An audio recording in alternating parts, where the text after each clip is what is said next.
딱 이렇게만 실천하시면 무조건 이 갱년기 비만에서 탈출하실 수 있습니다. 제가 이제 50대 중반인데 제 건강을 위해서 지키는 철칙이 몇 가지가 있어요. 그게 이제 를 하지 않는다. 중풍만큼 비참한 병은 없어요. 그 사람들이 다 거의 다가 비만한 사람이죠. 죽을 수도 있다. 차라리 죽는 게 낫다. 죽지 않으면 어떻게 돼요? 바보가 됩니다. 간헐적 단식은 저는 무조건 반대입니다. 일정한 시간 일정하게 먹어야 된다. 간헐적 단식의 가장 큰 문제점은 스트레스를 받을 때마다 단 음식이나 탄수화물을 찾게 되는 이유는 무엇인가요? 이럴 때 먹으면 살이 더 많이 찌나요? 여러 가지 이제 호르몬에 대한 그런 변화들이 많이 생기죠. 그래서 요즘에 이제 호르몬들에 대해서 많이들 아실 거예요. 그래서 코티졸이라는 호르몬이 분비되죠. 코티졸이 분비되면 혈당이 떨어져요. 그리고 우리가 당 떨어지면 기분 좋을 사람이 있어요. 당 떨어지면 승질 나죠. 막 저도 거의 장애 수준으로 배고픔을 못 참는데 그 일정한 시간에 꼭 음식을 넣어줘야 돼요. 그래서 어쨌든 스트레스 받으면 코티졸이라는 호르몬이 분비되고 혈당이 떨어지면서 당연히 당을 찾게 된다. 그럼 당이 가장 빨리 우리 몸에 들어올 수 있는 방법이 탄수화물이잖아요. 그래서 탄수화물을 찾게 되는 것이고 그 탄수화물 중에서 뭐 단 게 많죠. 그래서 단 걸 먹으면 사람이 기분이 좀 좋아지죠. 그게 이제 세로토닌이라는 그런 호르몬, 우리 행복 호르몬, 그것이 분비가 돼서 탄수화물 먹으면 또 단 걸 먹으면 그게 분비가 되고 또 그게 학습화가 되는 거예요. 그래서 스트레스 받을 때 더 찾게 되고 폭식을 하게 되고 그리고 이제 도파민이라는 또 그런 호르몬도 알죠. 그래서 도파민도 우리가 이제 어떤 쾌감 그런 걸 먹었을 때 이렇게 좀 쾌감 뭐 이런 걸 듣기 때문에 연쇄적으로 반응을 하게 되고 그러면 이제 탄수화물은 뭐 당연히 또 요즘에 정제된 게 많잖아요. 그래서 농축되어 있고 정제되어 있는 탄수화물을 너무 쉽게 많이 구할 수 있기 때문에 당연히 잉여돼서 몸에 쌓이게 되겠죠. 그러니까 비만으로 당연히 이어질 수밖에 없고 그리고 이제 이 중년들 특히 갱년기 분들은 간식을 좋아해요. 근데 이 간식 중에서도 옛날의 간식의 대표적인 게 뭐예요? 떡이잖아요. 떡. 그래서 떡, 빵, 그리고 이제 고구마, 감자. 그러면 그게 이제 구황식물이라고 해요. 구황작물? 구황이라고 하는 건 뭐예요? 흉년이 들었을 때 우리가 밥 대신에 먹으라는 거잖아요. 밥이 없으니까. 그럼 그런 것들이 잘 소화가 안 돼요. 그래서 배가 또 든든하죠. 그죠? 그런데 이제 그런 것들을 밥 대신에 먹는 건 괜찮은데 그것도 드시고 또 밥은 또 따로 드시고 그리고 이제 중년이 되면은 갱년기가 되면 어때요? 신진대사 기초대사가 떨어지잖아요. 그러니까 젊을 때하고 똑같이 먹으면 절대로 안 돼요. 그러니까 사실 젊을 때보다 덜 먹고 운동량을 늘려야지 현상 유지할 수 있는데 반대로 젊을 때보다 더 먹고 운동은 더 안 하고 그러면 체중이 4배로 늘 수밖에 없어요. 갱년기 이후 유독 배에만 살이 잘 찌는 것 같은데 이유가 무엇인가요? 이제 갱년기 하면 이제 특히 이제 일단 여성들 주로 이제 이야기를 하게 되면은 여성들의 경우에 이제 에스트로겐이라는 호르몬이 줄어들죠. 그러면 이제 에스트로겐은 원래 복부에 지방을 쌓이지 않도록 하는 거예요. 그런데 에스트로겐이 당연히 줄어드니까 복부에 지방이 많이 쌓여요. 그리고 이제 난소에서 호르몬이 분비가 안 되잖아요. 폐경이 되고 갱년기 되면 그러면 지방세포에서 분비가 돼요. 그러니까 호르몬을 분비하기 위해서 이제 지방을 많이 축적하겠죠. 그래서 소위 얘기하는 아줌마 몸매, 배불뚝이 되고 그리고 위나 장이나 이 복부 쪽을 가장 많이 못 움직이게 되죠. 그리고 이제 기초대사, 신진대사가 떨어지고 근육량이 떨어지니까 근육량이 떨어지면 열량을 소모할 수 있는 곳이 줄어들겠죠. 그러니까 많이 쌓이는 거예요. 그 다음에 세로토닌이라는 호르몬 분비가 줄어들면서 그 신진대사, 기초대사가 또 떨어지고 그렇게 해서 악순환이 생기면서 복부 비만이 생기는 거예요. 사실 이제 저도 예전에 비해서 자꾸 살이 찌죠. 지금 이제 보면 이제 날씬하죠. 근데 사실은 날씬할 수 있도록 하는 거예요. 그러니까 노력 없이 되는 건 없는데 저는 일체 간식을 안 해요. 그래서 저는 제 생일에 케이크도 한쪽 안 먹어요. 그래서 저는 어떻게 생각하냐 간식은 죄악이다. 하루에 한 끼도 못 먹고 사는 사람도 있는데 내가 먹을 걸 한 끼를 아껴서 아프리카 이런 데 구호하고 구제해줘야 된다 이런 생각 진짜 해요. 그래서 실제로 그렇게 하고 있고 그럼 나도 좋고 그 사람들도 좋고 그렇잖아요. 그런데 계속해서 이렇게 간식을 드시면 내 신진대사 떨어지니까 살이 찔 수밖에 없어요. 그리고 요즘에 이제 어르신들 어떻게 되죠? 임플란트 하잖아요. 사실은 치아가 약해진 이유는 덜 먹으라는 거예요. 이제 덜 먹으라. 그런데 임플란트를 해서 예전보다 젊은 사람만큼 먹고 젊은 사람보다 더 먹으면 우리가 움직이는데 한계가 있고 신진대사, 기초대사 떨어지는데 당연히 살찔 수밖에 없죠. 그죠? 그래서 그냥 갱년기는 우리가 생리를 할 수 있는 재료가 떨어지는 게 갱년기잖아요. 그만큼 혈액이 줄어들었어요. 혈액순환이 안 되면 몸이 냉해진다는 거예요. 냉해지면 신진대사, 기초대사 떨어진 거예요. 그 연비가 떨어졌어요. 그럼 당연히 덜 먹어야죠. 그래서 무조건 덜 드시고 씹는 속도는 예전에 2배로 하시면 돼요. 그러니까 분량은 줄이고 오래오래 씹는 속도는 2배로 해라. 간식은 죄악이다. 하겠다. 딱 이렇게만 실천하시면 무조건 이 갱년기 비만에서 탈출하실 수 있습니다. 그리고 비만에서 이제 생기는 그런 병들이 많이 있잖아요. 그 중에서 대표적인 병이 뭐예요? 일단 당뇨병, 혈압, 그리고 가장 무서운 병. 이런 병, 이 병에 걸려서는 안 된다. 여러분들이 세상의 모든 병에 당연히 걸려서는 안 되지만 제가 가장 강조하는 병이 있어요. 중풍이에요. 중풍만큼 비참한 병은 없어요. 소위 얘기하는 뇌졸중, 뇌경색, 뇌출혈이죠. 그러면 그 사람들이 다 거의 다가 비만한 사람이죠. 비만해서 고혈압, 당뇨 있는 사람들이 1순위예요. 요즘에는 뇌출혈보다 뇌경색이 많아요. 왜 그러냐? 요즘에 혈압을, 고혈압을 조절을 하죠. 혈압약으로. 그런데 혈관도 좁아졌고 피도 탁해졌는데 내가 이 좁은 문을 통과해서 피를 보내려면 압력이 필요한데 너무 높으면 터지니까 혈압약을 써서 압력을 떨어뜨리니까 정체가 되고 막히는 거예요. 그래서 뇌경색이 많아. 그럼 여러분들 그러면 중풍이 오면 어떻게 됩니까? 제일 첫 번째 죽을 수도 있다. 그럼 차라리 아닐 말로 죽는 게 낫다. 죽지 않으면 어떻게 돼요? 바보가 됩니다. 우리가 의사소통이 안 돼요. 단어가 생각이 안 나고 문장을 만들 수가 없고, 그죠? 그냥 내가 팔다리를 못 쓰면 화장실도 내 마음대로 못 다닙니다. 그럼 어떻게 돼요? 어쩔 수 없어요. 요양병원 가셔서 그냥 기다려서 돌아가시는 거예요. 그러니까 여러분들이 현재 내가 혈압, 당뇨, 고지혈증이 있다, 비만하다 그러면 음식량부터 줄이고 오래오래 씹고 일체 간식 끊으시고 중풍 환자를 매일 그냥 떠올려 보세요. 하늘이 특별히 나에게만 은총을 내리고 나만 이뻐하지 않습니다. 나도 중풍에서 예외일 수 없고 자유로울 수 없다. 물론 저도 마찬가지죠. 그래서 중풍은 충분히 예방할 수 있기 때문에 여러분들이 중풍에 아찔한 생각을 하시면서 꼭 다이어트를 하시기 바랍니다. 수면 부족이 식욕 조절과 체중 증가에 영향을 준다고 합니다. 구체적으로 어떤 작용 때문인가요? 많이들 강조하는 게 여러 가지 있어요. 저는 건강을 위해서 5가지를 강조하거든요. 잘 먹어라. 잘 먹었으면 배출을 잘해라. 그리고 잠을 잘 자라. 그리고 적당히 운동을 해라. 마음을 편하게 해라. 이 5가지 얘기하거든요.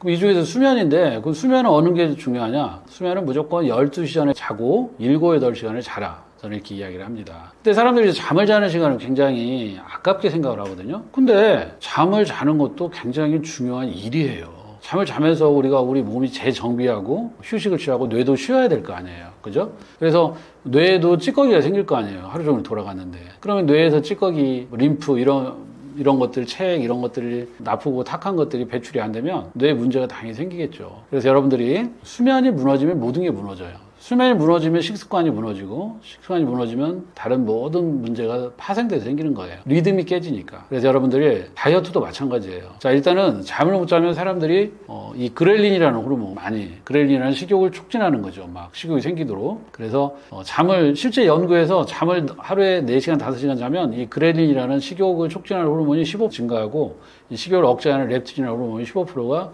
줄어든다라는 그런 연구가 있어요. 그리고 실제로 이 4시간, 5시간 잔 사람들이 7, 8시간 잔 사람보다 비만할 확률이 50%가 높다. 또 실제 이런 연구가 있고, 그리고 잠을 못 자면은 사람이 예민해지죠. 그럼 뭐라고 그랬어요? 예민해지면 코티졸이라는 호르몬이, 스트레스 호르몬이 분비가 되고, 또 혈당이 떨어지면 많이 먹게 되고, 많이 먹게 되면 또 살이 찌고, 그 중에서 바로 또 에너지로 쓸 수 있는 탄수화물, 단 거 이런 것이 땡기게 되니까 완전히 또 악순환이 되는 거죠. 그리고 오랫동안 깨어 있으면 어떻게 돼요? 당연히 먹을 시간도 많아지는 거죠. 네, 그래서 더 먹을 시간이 많아지는 거예요. 네, 그래서 여러모로 수면이 무너지면은 호르몬에 대한 문제부터 또 파생적인 그러한 연쇄 효과 때문에 살이 찔 수 있기 때문에 무조건 수면부터, 비만한 사람은 수면부터 12시 전에 자고 7, 8시간 자라. 이걸 꼭 실천해 보시기 바랍니다. 원장님께서 건강을 위해 꼭 지키시는 습관 있으신가요? 화면에 어떻게 제가 건강하게 보일지 모르지만 비교적 건강하다고 생각하는데 제가 이제 50대 중반인데 제가 이제 제 건강을 위해서 지키는 철칙이 몇 가지가 있어요. 그게 이제 제일 첫 번째가 일체 간식을 하지 않는다. 그 다음에 과식하지 않아요. 그리고 저녁에 9시 넘으면 잘 먹지 않아요. 그리고 일단 9시 넘어서 먹었으면은 반드시 소화를 시키고 자요. 그런데 소화를 시키고 잘 시간이 없잖아요. 그럼 소파에서 비스듬하게 누워서 잡니다. 초벌구이. 그러니까 초벌 잠을 자는 거예요. 반드시 누워서 자면은 위산이 많아져서 그 위산이 식도 쪽으로 막 넘나들겠죠. 그럼 영순 식도염이 오고, 만약에 술까지 먹었는데 많이 먹었다, 인사불성이 되었다, 그러면 그게 음식이 넘어오면서 폐 쪽으로 들어가서 흡인성 폐렴으로 돌아가시는 거예요. 그래서 과식을 했다. 근데 자야 한다. 너무 졸립다. 그러면 꼭 소파에서 비스듬하게 1-2시간 초벌을 자고 나서 주무셔라. 그래서 그걸 꼭 실천하고, 그리고 저녁에 9시 넘어서는 어지간하면 먹지 말라. 그리고 잠깐 저는 좀 뛰어다닙니다. 그래서 아까 얘기했지만 제가 요즘에 대중교통을 타고 다니면서 버스 타러 갈 때 좀 뛰어가고, 점심에 좀 따릉이 좀 타고, 일부러 좀 식당에 멀리 있는 식당을 잡아서 따릉이를 타고 다니고, 사실 그 정도예요. 사실 뭐 저도 그렇게 많이 지키진 않은데, 그리고 저는 이제 운동도 너무 과하게 하면 노동이 된다. 그래서 요즘 운동 손상이 많아요. 그래서 과도하게 과도하다고 하는 기준은 뭐냐면 젊었을 때 했던 것을 지금도 하면 안 돼요. 그리고 내가 생각할 때 욕심이다라는 것이 있어요. 그 욕심을 버려야 됩니다. 그래서 내가 20대, 30대에 뭐 마라톤 풀코스 뛰었다고 그래서 지금 40대, 50대인데 뛰면 안 돼요. 그러니까 겸허하게 본인의 한계를 인정하고 안분지족해야 합니다. 간헐적 단식에 대해서는 어떻게 생각하시나요? 간헐적 단식을 하면 안 되는 사람도 있나요? 저는 무엇보다도 규칙성이, 리듬이 중요하다고 생각을 하거든요. 그러니까 비만한 분들도 예를 들어서 하루에 먹을 것을 3번에 나눠서 먹는 거예요. 물론 절대량은 줄여야겠죠, 그죠? 그래서 진짜로 간헐적 단식이 필요한 분들이죠. 그런 분들은 정말 너무 많이 과도하게 비만한 분들 말고는 간헐적 단식은 저는 좋지 않다고 봐요. 그리고 왜 그러냐면은 우리가 경제 활동도 마찬가지잖아요. 일정하게 내가 수입이 있어야 그것에 대한 어떤 지출 계획이 생기잖아요. 그러니까 몸에서도 일정하게 이 주인이 일정한 시간에 얼마만큼의 열량을 공급해준다는 그런 묵시적인, 암묵적인 동의가 있어야 내가 그것에 맞게 예산을 편성할 거 아니에요. 그런데 주인이 언제 줄지 음식을 언제 줄지 모르면 어때요? 아껴야겠죠? 안 죽으려면. 그래서 신진대사, 기초대사가 확 떨어지는 거예요. 그래서 이제 가장 중요한 것들만 돌리고, 가장 중요한 게 뭐예요? 심장하고 뇌잖아요. 그리고 나머지는 그냥 세이브하고 있는 거예요. 절전 모드로 돌아가는 거예요. 그러면 기초대사, 신진대사가 떨어졌기 때문에 나중에는 주먹만큼만 먹어도 살이 쪄요. 그러니까 10개를 먹어도 10개를 다 써버리면 하나도 안 남잖아요. 근데 5개밖에 뭐 안 먹었지만 2개밖에 못 쓰면 3개가 남는 거거든요. 그래서 간헐적 단식을 한다라고 하는 것은 우리가 예측 경영을 할 수가 없다. 우리 몸의 신체를. 그런 면에서 좋지가 않고, 또 윤화장도 이거 주인이 얼마 음식을 안 줘서 할 일이 별로 없어서 이렇게 내가 이 부대를 축소해 놨는데 갑자기 많이 주면 어떡해요? 나자빠질 거 아니에요. 그럼 그게 무리가 된 거예요. 그 다음에 또 이 사람이 또 계속 많이 먹어가지고 소화, 흡수 이런 쪽의 기능을 많이 확대해놓고 잔뜩 해서 갖춰놨는데 또 안 줘요. 그럼 애들이 어떻게 해요? 녹이 슬겠죠? 그러다 보면은 당연히 문제가 생기는 거예요. 그래서 일정한 시간에 일정한 양을 드시는 것이 가장 중요합니다. 그래서 저는 반대입니다. 네, 일정한 시간에 일정하게 먹어야 된다. 그래서 기초대사, 신진대사가 떨어진다. 그러니까 나중에는 조금만 먹어도 살이 찌는 체질로 변화를 한다. 이제 그게 문제가 돼요. 간헐적 단식의 가장 큰 문제점은 우리가 예측을 할 수가 없기 때문에 신진대사, 기초대사를 많이 줄인다는 거예요. 그래서 가장 필요한 뇌하고 심장만 돌리고 나머지는 에너지를 줄 수가 없어요. 네, 특히 여성들의 경우에 이제 생리, 임신, 출산 이쪽은 내가 나의 입장은 나의 에너지를 쓰는 거니까 그 부분을 잘 쓰질 못해요. 그래서 그쪽의 기능들이 많이 떨어질 수밖에 없어요. 그리고 우리가 체중도 당연히 신진대사, 기초대사가 떨어졌기 때문에 나중에는 음식을 조금만 먹어도 살이 찔 수 있는 그러한 체질로 바뀌기 때문에 간헐적 단식은 저는 무조건 반대입니다. 오일 섭취는 살이 찐다고 생각하는 분들이 많은데 좋은 오일이 오히려 다이어트에 도움이 되는 이유는 무엇인가요? 요즘에 이제 유행하고 있는 것 중에서 에사비는 사실 좀 생소해 있는데 애플, 사과에다가 사이다, 그다음에 비니거, 식초 이렇게 타서 먹는 거죠. 그러니까 올리브 오일은 우리가 불포화 지방산 많이 알려져 있고 그래서 항염증 효과가 좋잖아요. 그래서 올리브 오일은 뭐 적극적으로 많이 활용을 하는 것이 좋겠고, 그러니까 지방이라고 하는 것이 우리 보면 지방하면 꼭 우리가 뭐 살, 비계 이렇게 해서 막 살이 찐다 이렇게 생각하기 쉬운데 항염증, 항산화 효과가 있는 그러한 지방을 섭취를 하는 게 좋고요. 그리고 우리 지방이라고 하는 거는 에너지원으로 또 요즘에 쓰이죠. 그래서 에너지원으로 쓰이는 게 요즘에서 키토 다이어트라고 많이 들어보셨을 거예요. 우리가 기존에는 탄수화물을 가지고 이제 에너지를 많이 썼는데 키토 다이어트는 탄수화물을 제한하면서 이제 지방을 많이 먹으라고 하는 거잖아요. 근데 그 지방 중에서도 거기서 추천하고 있는 것들 중에도 올리브 오일이 있고 그리고 이 중쇄 지방산이라고 있죠. MCT. 여기에는 코코넛유, 팜유 이런 게 해당이 되고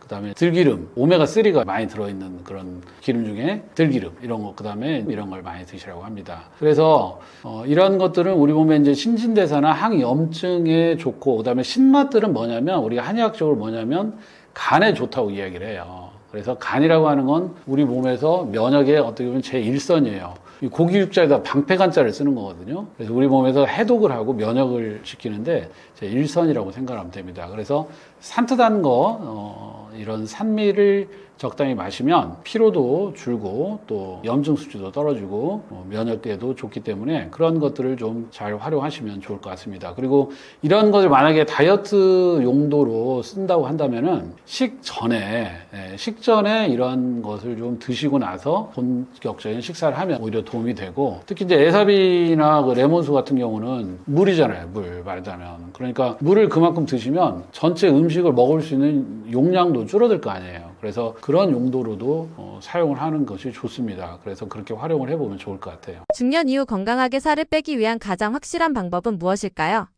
40대는 이제 갱년기잖아요. 그래서 40대 후반, 또 50대 초반, 그때부터 갱년기인데, 갱년기의 문제는 신진대사, 기초대사가 안 된다는 거예요. 떨어진다는 거예요. 그래서 젊을 때 했던 것과 그대로 하면 안 돼요.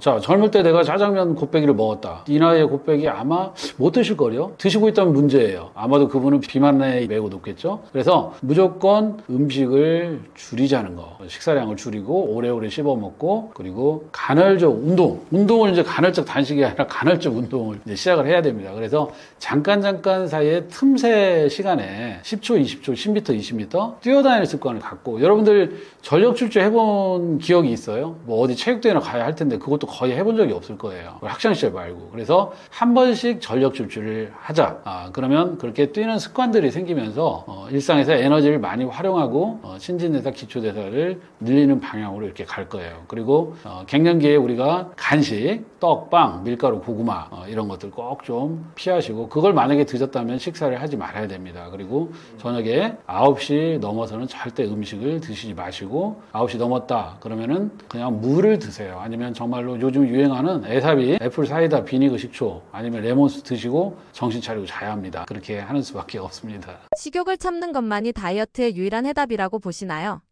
우선 식욕은 참는 게 아니라 어떻게 받아들이냐가 핵심인 것 같아요. 저 같은 경우에는 이 배고픔을 어떻게 받아들이냐면, 일반적으로 배고프다 하면 어때요? 좀 달달한 거, 간식을 찾는다든지 과자를 찾는다든지 이런 탄수화물 베이스 음식을 찾거든요. 근데 저는 배가 고프면 단백질을 찾아요. 예를 들어 단백질 과자를 먹는다든지, 단백질 두유를 먹는다든지, 단백질 보충제를 마신다든지. 우리가 느끼는 식욕 자체는 비정상적인 반응이 아니라 아주 정상적인 반응이에요. 근데 이걸 대처를 할 때 탄수화물로 대처를 하지 않고 단백질로 대처하는 습관이 굉장히 중요합니다. 비만의 70%를 결정한다는 의외의 요인이 있다는데 무엇인가요? 네, 비만의 70%는 식습관이 결정을 하는데요. 제가 진료실에서 항상 말씀드리는 식습관의 대원칙이 있어요. 오늘 여러분들께 공개할게요. 빵, 떡, 면, 과자 금지, 밥은 절반만. 지금 한번 따라해 볼까요? 일단 의미를 모르고도 따라해 보세요. 빵, 떡, 면, 과자 금지, 밥은 절반만. 자, 이제 해석해 드리면 빵이랑 떡이랑 면, 과자는 금지하고 밥은 절반만 먹자는 겁니다. 근데 여기서 중요한 건 이 과자 안에는 커피 믹스를 포함하자는 거예요. 커피 믹스는요, 웬만한 과자보다도 더 달고 당이 너무 많아요. 그래서 커피 믹스도 과자에 포함. 예를 들어 제가 식사를 하러 갔어요. 친구들이랑 뭐 밥을 먹으러 갔다. 삼겹살 집에 갔어요. 그러면 삼겹살 뭐죠? 빵, 떡, 면, 과자 아니네. 그러면 먹어도 된다. 편하게 먹어도 된다. 근데 공깃밥이 하나 나왔다. 이건 밥이죠. 밥은 절반만. 그리고 요즘 삼겹살 집에서는 떡도 굉장히 많이 나오죠. 떡도 같이 구워 먹을 수 있잖아요. 그러면 그런 떡을 보면 어떻게 해야 돼요? 빵, 떡, 면. 떡이다. 그러면 금지. 이 원칙만 제대로 지켜도 탄수화물을 굉장히 많이 커팅할 수 있어요. 그리고 가장 문제가 되는 이 정제 탄수화물, 곱게 갈아서 만든 이런 빵, 떡, 면, 과자만 피하시더라도 다이어트를 하고 혈당 스파이크를 조절하는데 아주 큰 도움을 받으실 거예요. 탄수화물을 줄여서 배가 고프다. 그러면 단백질로 보충해주세요. 운동만으로 뱃살 쉽게 뺄 수 있나요? 많은 분들이 궁금해하시는 질문인데요. 운동만으로는 뱃살 절대 안 빠집니다. 정말 절대 안 빠져요. 앞서 말씀드린 이 식습관, 빵, 떡, 면, 과자 금지, 밥은 절반만, 이 대원칙의 식습관을 잘 지켜주시면서 여기에 더해서 운동을 해주시는 건 아주 좋죠. 근데 운동하면은 보통 다이어트 운동은 유산소다. 유산소만 하시는 분들이 굉장히 많거든요. 근데 저는 유산소만 고집하지 마시고 무산소 운동, 그 중에서도 특히 근력 운동을 하시라고 꼭 말씀을 드립니다. 근력 운동 중에서도 등 근육 운동, 하체 운동을 가장 많이 강조를 드리는데요. 등 근육 운동으로는 랩풀다운 아주 추천드리고요. 로우로우, 이렇게 랩풀다운은 위에서 당기는 거고요. 로우로우는 앞에서 뒤로 당기는 겁니다. 이 두 가지 운동을 가장 많이 추천을 드리고, 하체 운동으로는 머신으로 하는 스쿼트 그리고 머신으로 하는 레그 프레스 두 가지를 아주 추천을 드려요. 이렇게 등과 하체 근력 운동을 해주시면 체중 때문에 가장 많이 생기는 통증이 뭐냐면 허리 통증과 무릎 통증인데, 그 두 가지를 아주 잘 잡아줄 수 있습니다. 다시 한번 말씀드리면 운동만으로는 뱃살을 절대 뺄 수 없다. 하지만 빵떡면, 과자 금지, 밥은 절반만이라는 원칙을 지키면서 운동을 더해주는 건 정말 중요한데, 그 중에서도 유산소만 고집하지 말고 근력 운동을 반드시 해주자. 꼭 기억해 주세요. 평소에 습관으로 뱃살 뺄 수 있는 방법은 무엇이 있나요? 제가 가장 추천드리는 습관은요, 식후 10분간 움직이는 거예요. 저 같은 경우에는 식사를 하고 나면 10분간 팔굽혀펴기를 합니다.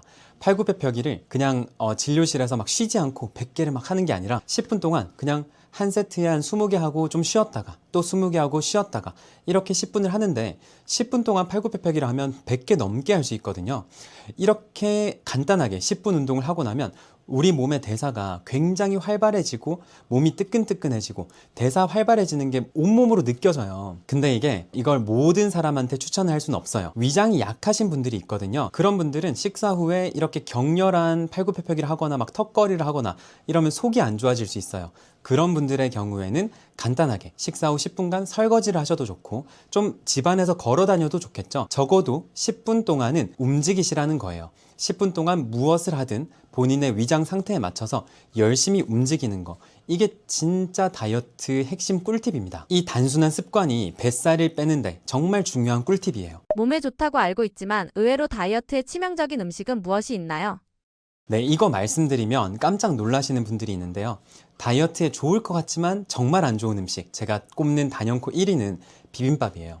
이 비빔밥이 겉으로 보기엔 채소도 많고 뭔가 굉장히 건강해 보이잖아요. 근데 실제로는 고탄수화물 저단백 식단입니다. 일반적으로 비빔밥에 들어가는 단백질은 계란 1개 정도, 그리고 고기는 한 30에서 50g 정도인데요. 이걸 다 혼자 먹는다고 해도 단백질 양으로는 너무 부족해요. 단백질이 대략 한 10g 전후밖에 들어있지 않는다는 거거든요. 근데 여기서 더 안 좋은 거, 친구들끼리 커다란 대야에다가 막 밥 왕창 때려 넣고 채소 때려 넣고 그냥 고기도 없이 그냥 막 고추장 넣고 참기름 넣고 비벼가지고 아주 맛있게 드시는 분들이 굉장히 많으세요. 그거 정말 안 좋아요. 정말 말 그대로 탄수화물만 왕창 먹게 되고, 그렇게 먹게 되면 식사 후에 허기가 빨리 찾아오고 밥을 먹고도 또 다른 간식에 손이 가게 됩니다. 그러니까 그거 정말 비추. 자, 그러면요, 저는 비빔밥을 안 먹냐? 자주 먹습니다. 그럼 제가 어떻게 먹냐면요, 밥은 절반으로 덜어내고 채소는 왕창 넣은 거 그대로 놔두고 계란을 2개를 넣어주고 고기는 100g 정도를 추가해줘요. 소고기 100g도 좋고요. 삼겹살 안주를 구워서 잘라서 넣어서 비벼도 좋죠. 이렇게